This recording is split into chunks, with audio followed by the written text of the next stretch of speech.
Hamısı mikrofonlar. Mən sual verəndə açan. Tam ədədlərin toplanması. Tam ədədlərin toplanmasını deyəndə biz burada mənfi və müsbət ədədlərin və yaxud da müsbət, mənfi ədədlərin toplanmasını başa düşürük. Birinci başlayırıq mənfi və müsbət ədədlərin toplanmasından. Buradan ikiyə vuraq. Ədədlərin toplanması.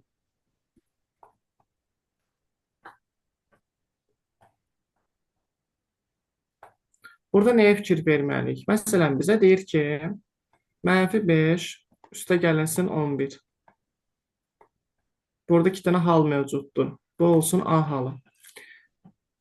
Belə hallarda böyük ədəddən kiçik ədəd çıxılır və böyüyün işarəsi yazılır. Təkrar edirəm. Böyük ədəddən kiçik ədədə çıxırıq və cavabda böyük ədədin işarəsini saxlayırıq. Müsbətdirsə müsbət, mənfidirsə mənfi olaraq qalır. Tamam mı? Yəni böyük işarə müsbət, böyük ədəd müsbətdirsə biz də cavabı müsbət saxlayırıq. Mənfidirsə mənfi saxlayırıq. İndi burada 5 var, 11 var. Təbii ki, bunlardan baxıram ki, 11 5-dən böyükdür. O zaman 11 çıxılsın 5-ə hesablayıram. Eləyir 6. Burada böyük 11 olduğuna görə böyüyün qabağında müsbət var. Mən də işarəni müsbət olaraq saxladım. Deməli, Necə? Elmir, nəsə səs gəlir. müəllim, Mənfi 8 üstə gəlinsin 3. Belə bir ifadəni hesablamaq istəsəm, o zaman mən nə edəcəm? Böyük ədəddən kiçik ədədə çıxacam. Yəni 8-dən çıxacam 3-ü. 8-dən 3-ü çıxdığım zaman eləyəcək 5. Amma burada 8-in qarşısında mənfi var deyənə, mən də bunun qarşısına mənfi atacam. Olacaq mənfi 5. Aydın oldu. İkinci halda mənfi ilə mənfinin toplanma qaydası var. Bunları bəs biz necə edirik? Bu çox asandır. Sadəcə toplayıb qarşısına mənfini yazırıq. Mənfi 5 üstə gəlinsin, mənfi 6. Bu arada iki dənə işarə dalbadal gəlirsə, onları belə yazmaq olmaz. Məsələn, mənfi üstə gəl, məsəl üçün 5 üstə gəlinsin, mənfi 3. Sən bunu üstə gəl, mənfi yanbayan ola bilməz. Mötərizədə yaza bilərsən belə. Mənfi 5 ilə mənfi 6-nı toplayanda eləyər 11. Amma qarşısına mənfi atarsan. Çünki sən mənfiləri toplamısan. Aydındır. Həmçinin sən bunu belə də yaza bilərsən. Mənfi 5 çıxılsın 6 kimi də yazsan, yenə də eyni şeydir. 5 ilə 6 toplanır və qarşısına mənfi yazılır. Yadda saxlayın, mənfilər ardıcıl gəlirsə, mənfi 5, mənfi 6, mənfi 7. Məsələn, mənfi 2, mənfi 3. Elmir, zəhmət olmasa mikrofonu bağlayaq.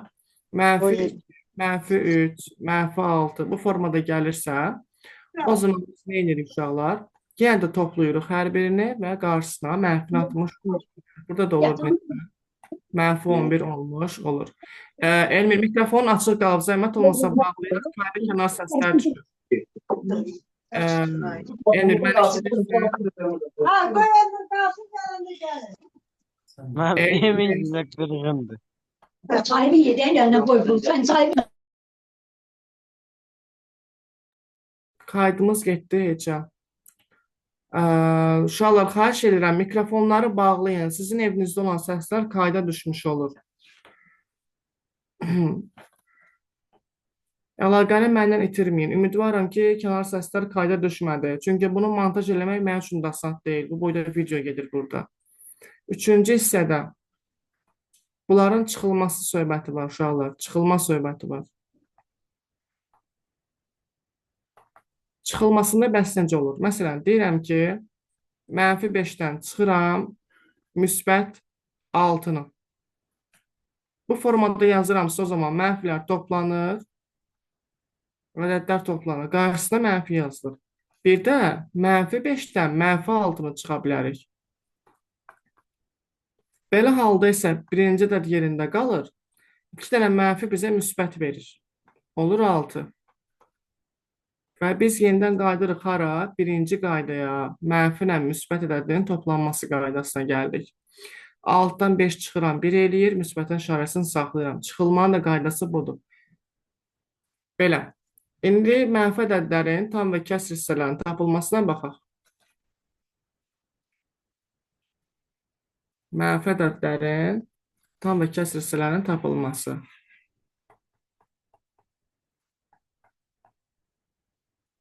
Tam və kəsr hissələrinin tapılması. Kompüterin klaviaturası sağ olsun, xəttimizi çox gözəlləşdirir. Deyirəm ki, məsələn, mənfi 3 tam onda 2. Mən bunun tam hissəsini axtarım. Mənfi ədədlərin müqayisəsinə gələndə, mənfi 3, mənfi 3 tam onda 2-dən kiçikdir. Mənfilərdə bu iş tərsinə keçir. Yəni, mənfi 100, mənfi 1-dən kiçikdir. Aydındır? Yəni, bu forma ödənilir. İndi bir də bizdə belə bir şey var. Deyirəm ki, mənfi 3,2. Bunun tam hissəsinə gələndə, uşaqlar, mənfilərdə tam hissəni tapmaq üçün mənfi 3-ü bir vahid artırırsınız. Eləyirsiniz mənfi 4. Bu formada yazırsınız. Çünki mənfi 4 mənfi 3-dən kiçikdir. Yəni, ədədin bu özüdür. Bu da tam hissəsidir. Tam hissə, uşaqlar, ədədin özündən böyük ola bilməz. Siz bura mənfi 3 yazsaz, mənfi 3 nədir? Mənfi 3,2-dən böyükdür. Aydındır. Burada bunu düzəldək, işarəni.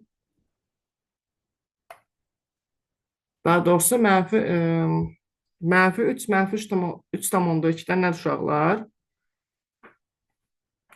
Kiçikdir. Tamam mı? Bura qədər aydındır.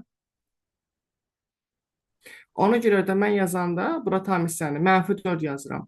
İndi bunun kəsr hissəsini tapaq uşaqlar. Kəsr hissəsini tapanda isə ədədin özündən, yəni mənfi 3,2-dən çıxırıq tam hissəni, yəni mənfi 4-ün özünü. O da bərabərdir mənfi 3,2 üstə gəlinsin 4. Biri mənfi, biri müsbət olanda dedik ki, toplayanda nə edirik? Böyük ədəddən kiçiyə çıxıram. Yəni 4-dən çıxıram 3,2-ni. Bu arada bir dənə 0 atıram. 0-dan 2 çıxmaq olmur. 4-dən 1 onluq verirəm, olur 10. 10-dan 2 çıxanda 8. 3-dən 4 çıxanda 0. Deməli, bu oldu neçə? 0, 10-da 8. Kəsr hissəsi də oldu bu. İndi birini də işləyirəm, tam aydın olsun. Mənfi 4 tam, 10-da 8 götürək. Deməli, bunun tam hissəsini tapanda mənfi 4-ü bir vahid artırıb edirəm, mənfi 5. Kəsr hissəsini tapanda isə nə edirəm? Kəsr hissəni tapmaq üçün. Ədədin özündən, yəni mənfi 4 onda 8-dən çıxıram mənfi 5-i.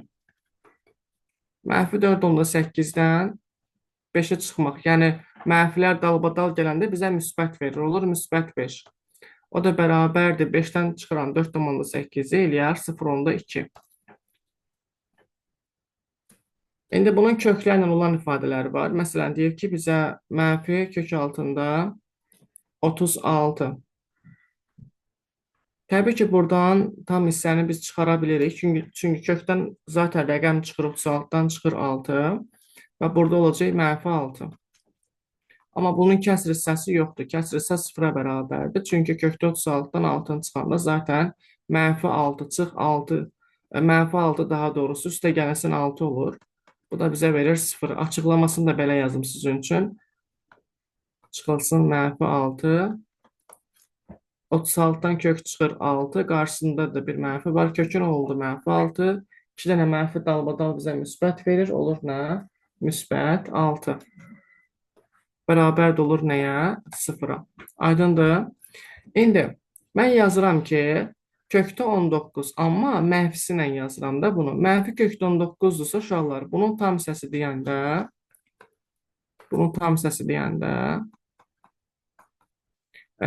kökdə 19 4-ə aşıb da, düzdür. Amma mən bunu tam olaraq 4 götürə bilmirəm. Çünki kökdən tam rəqəm çıxmır axı. Yəni, mənfi 4 yazmalıyam normalda, amma mənfilərdə bir vahid artırırıq kəsirli olan kimi. Olur mənfi 5. Kəsr hissəni tapanda da uşaqlar, tam hissə oldu mənfi 5. Kəsr hissəni tapanda ədədin özündən, yəni mənfi kökdə 19-dan çıxaram mənfi 5-i. Başqa sözlə, mənfi kökdə 19-un üzərinə gələrəm neyi? 5-i. Bu formada yazmış olaram. Belə. İndi bunun başqa bir formatına da baxaq. Məsələn, deyək ki, mənfi kök altında 42.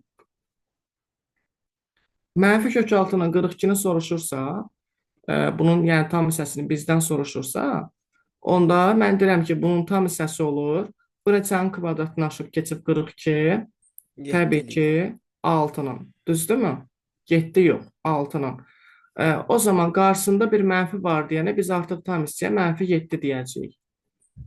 O zaman bunun kəsr hissəsini Hatta onu tapmaq. derim değil mi? Yukarıya 7 yazırıq. Bəli, bəli, mənfi 7 düzdür.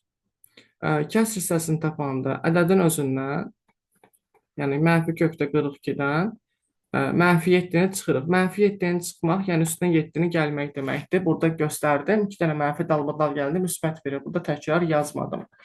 Bir də bunun belə formaları var. Məsələn, deyir ki, kökdə 42, üstə gəlinsin 5. Deyir, bu ifadənin tam hissəsini tapın. Təbii ki, mənfi kökdə 42-nin dedik ki, tam hissəsi neçədir? Mənfi 7-dir, düzdürmü? Mənfi 7 ilə 5 toplasam, gəlin burada toplayaq. Mənfi 7 ilə 5-i. Müəllim bizə dedi ki, ədədləri topladığın zaman böyükdən kiçik çıxılır. 7-dən 5-i çıxıram, eləyir 2. 7-nin qabağında mənfi var deyənə, olacaq mənfi 2. Deməli, bunun tam hissəsi olur mənfi 2. Bunu yazandan sonra gəlirəm, kəsr hissəni tapıram.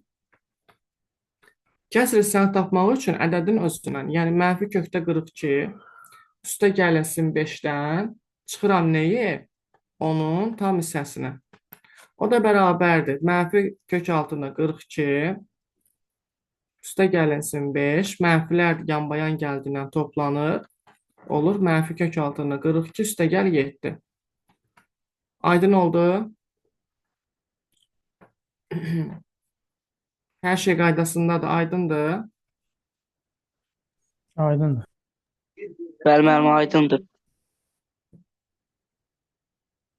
Qeydlərinizi götürürsünüz.